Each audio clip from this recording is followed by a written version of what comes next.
the next topic, Alessandro, do you want to give us a little bit of the history of NGINX? Maybe starting off with Igor and his what did you call it the other day? His hero story. I'll just briefly mention that at some stage here is where we'd hopefully have a show intro, which we don't have because we're still building this live stream. So just imagine, you know, nice cutesy, I don't know, 30-second intro video playing right now. But you know, next time, maybe in a month, maybe 2 months. Yeah, we need some interpretive dance here. All right. So you want to take care of that, Margo? I'm not a subject expert on interpretive dancing. We should bring a guest speaker from our team. There's a couple ones that... Yeah, we need Elijah and a couple of other folks from our team that are good at that sort of thing. Dancing intro. But, you know, maybe one day. All right, so NGINX history. We figure we'd briefly bring it out since the first episode, just use a little bit of context. I won't get into the nitty-gritty necessarily, because I don't think most of you showed up here for a lesson in history. But, you know, it's still good information to know and know about. I will say the actual...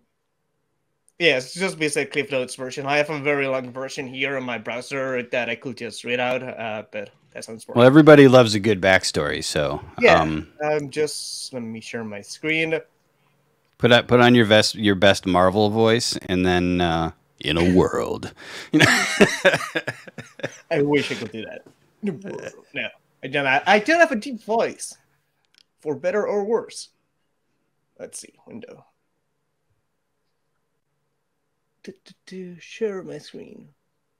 There we go. All right. It'd be cool to have like some epic music playing in the background. I don't know. We have some options for music in StreamYard, but I don't know that we have epic music as one of the options. So just for epic music playing right now. So circa, what year was it? Well, accounts differ. 2004, I think. Yeah, no, that's when it went open source. But you know, accounts differ on when the initial idea for NGINX happened. What we know is that around 2001, this guy Igor, CCOF, I don't know how to say his surname. I don't want to blunder it either. So we'll just call him Igor. Igor CCOF. I don't know.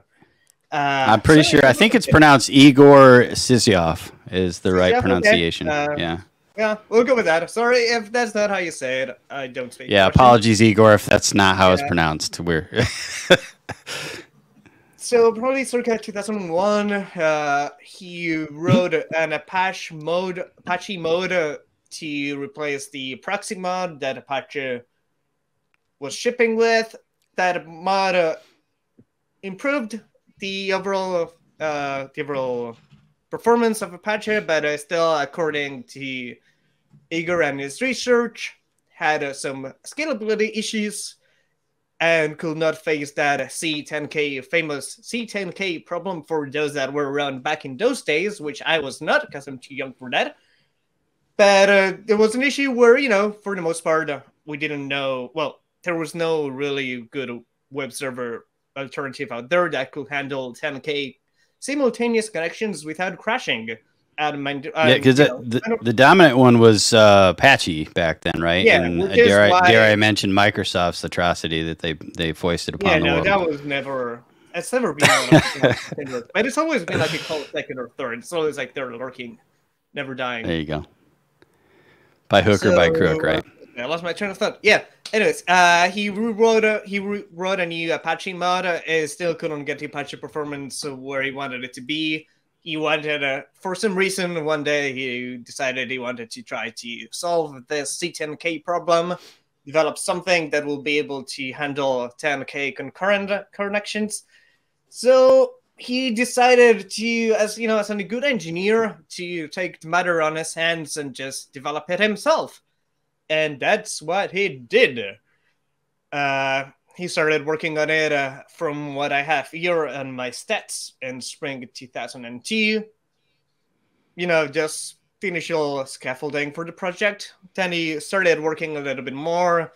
towards 2003. In fall 2003, he had a working NGINX, well, a very alpha version of NGINX that could do some things such as some simple web serving, some simple support for threads, but it was just starting right then.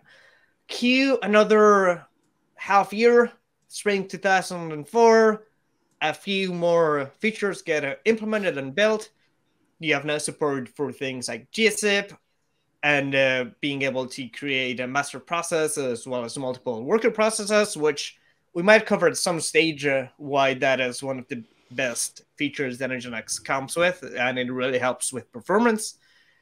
And in 2004, summer 2004, he implemented some final features such as support for SSL, POP3 IMAP for people that wanted to use NGINX as a mail server, even though in practice, I do gotta say it's not a very common use case, but people do use it as a mail server. And then in October, now I don't know if this is a European style date or a US style date. So let's just say on the 47th Sputnik anniversary, which I'm gonna assume was October 4th, 2004, he released the 0.0.1 public release of NGINX as an open source project. Cue another 3 years. No, not more than 3 years. Cue another 8-9 years of developing NGINX open source. I kept gaining more traction. Slowly became one of the most popular web server in the world. I don't know if by the time NGINX was founded, it was already that, but it was getting quite close to that. But it was around 2012, 2013. Let me see if I can get in here. 2011. Around 2011, he decided, or I guess someone approached him about, maybe creating a commercial version of NGINX. At the beginning, it was just about offering some paid support, and he kept seeing people asking questions, posting issues and whatnot, and he was like, might as well get some money for all the work I've put into this project, which I think we can all relate to. Come 2012, in 2011, he founded NGINX Inc. 2012, he started offering commercial support, and then in 2013, NGINX Plus was born. And I think also at the same time, it led a Series B investment. Anyways, NGINX became officially a startup, offering commercial support as well as NGINX Plus, which is a slightly more advanced version of NGINX, which includes some enterprise-level features. We're not going to necessarily talk much about it on this show, but it's good to know that it exists. And so I have a question. As a recent addition in the grand scheme of things to NGINX, for anybody that's in chat that might have been around during those days, or Marco, you might have been around during those days. When did Gus join the company? The great and powerful Gus. I want to say 2014. I believe, but I gotta Catherine's in the chat, she can put it in the chat the official day, but I believe it was 2014. Okay. Yeah, and for those that don't know, Gus was Gus was the former CEO prior to the acquisition by F5. So yeah. Also, I see in chat, it would be nice to have a visual timeline. I agree. I thought we had one. We definitely had one in one of the wallpapers that in the old NGINX office that I hope someone took a photo of. I was not able to find that timeline, but if we do find it, we could maybe post it on social at some stage.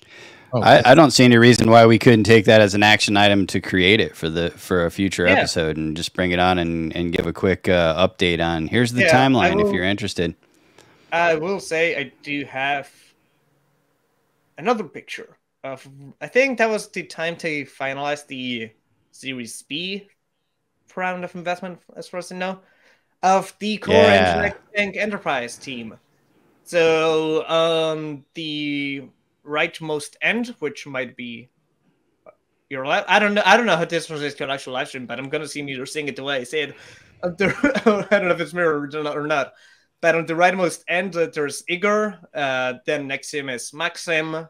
Next to him is Gus, the NGINX CEO. The guy next to Gus, second from the left, I actually forget his name. Hopefully someone knows and can tell me about it, either in chat or like, I don't know if Marco knows.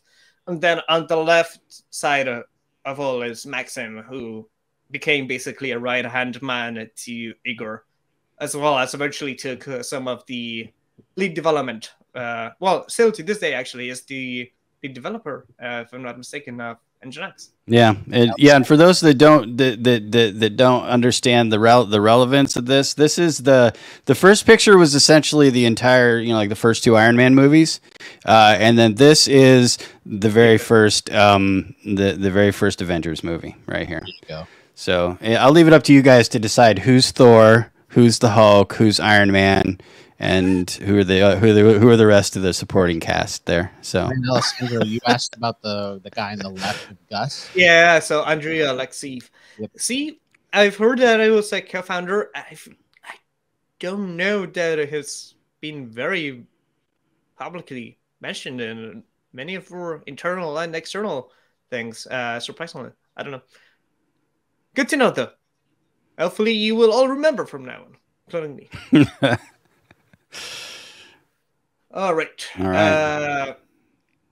Moving on from history, the latest news was when 2019, F5, a long and fierce competitor of NGINX, were always trying to overtake each other with their offerings and their campaigns and targeting each other's user base. And at some stage, F5, having all the big bucks, or at least more than NGINX did have, decided to acquire NGINX. I'm gonna say that's 2019 because that sounds right. Yeah, no, that's about that time frame, because I had joined F5 at that point, and that was like a common thread conversation on the business development team. Me and a friend of mine who also lives here where I live, and the guy who got me into F5, or at least introduced me to the folks that hired me. We were talking about, I don't know why we keep fighting with NGINX. We should just acquire them if it's possible.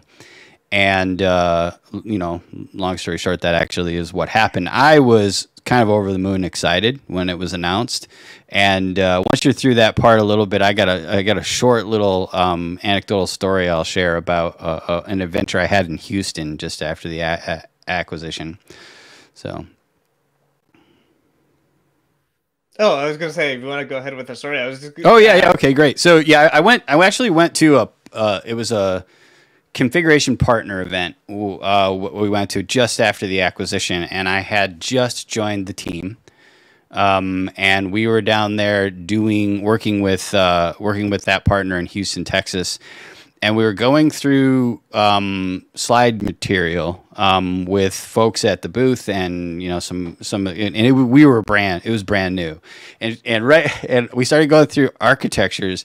And then I came across one slide, I think, or two slides, where it was literally a compete slide between F5 and NGINX. And I'm like, well, okay, so ignore that. Yeah, that doesn't apply anymore. It, sort of. But I thought that was hilarious that I sort of like tried to find some material, and then it ended up right front and center that we used to be competitors, so to speak. But now we're not. We're better together, right? Sure, yes. I've been lucky that I was in NGINX pre-acquisition, and I've stayed in NGINX post-acquisition. So, I mean, lucky might not be the best word, but I don't interact with the wider F5 offerings that much.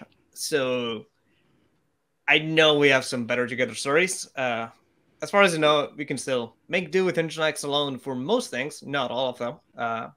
F5 does solve some big issues that NGINX does not address because they don't play in the same space necessarily. But for all the use cases where NGINX has always been known for, you can very much just keep using NGINX alone, and you will still be able to do things quite well. Absolutely. Yeah. So, what's next? Is that going to be? Is that the end of our NGINX History 101 segment? Well, Do insofar, you have a little bit more for us? I mean, after F5 acquired NGINX, then that's pretty much where we are at.